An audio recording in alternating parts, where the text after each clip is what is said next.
Motxilak beteta ateratzen dira umeak ikastetxeetatik. Etxeko lanez betetako motxilak. Adibidez atxo nere seme txikia, 8 urte daukala, etorri da, ama, biharko daukat etxeko lana pilo bat. Estatuko ikasleek 6 ordu terdi ematen dute astean etxeko lanak egiten. Europako batazbestekoa baina askoz ere gehiago. Adituen aburuz ordu gehiegi dira horiek. Askotan kantitatea ez baita kalitatearen sinonimo. Hala baina, irakasleek oroar ez dute berdin ikusten. Gehiegi, ez zait iruditzen.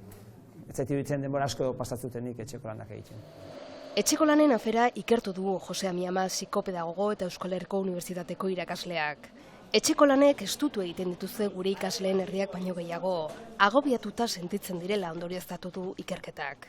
Ikasleak esaten dute agobiatzen diela, hainbat momentutan, eta arrazoi bat da, ez badago antolamentu bat, klaro, zer gertatzen da, igual egun batzutan etxeko lan asko dauzkate, beste batzutan berriz ez.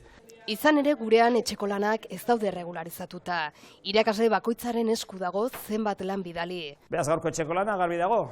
Koordinazio falta dago. Derrigorrezko bigarren hezkuntzako irakasleen 75%ek ezakite beste irakasleek zenbat etxeko lan bidali duten.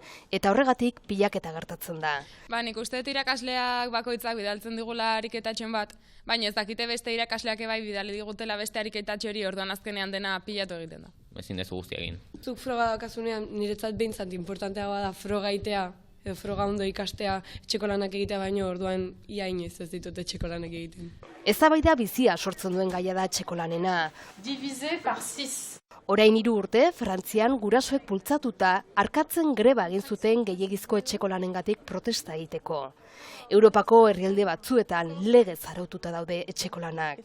Adinaren arabera antolatuta eta eskaini beharreko denbora ere mugatuta dago. Eskolak dokumentu bat egin behar dute gai honetaz, jakiteko zenbat bidali behar duten, nolakoak izango dian, zer edadatik aurrea, zer tipologiarekin, eta orduan ja ajuste bat egiten da. Hemen ez daukaguna.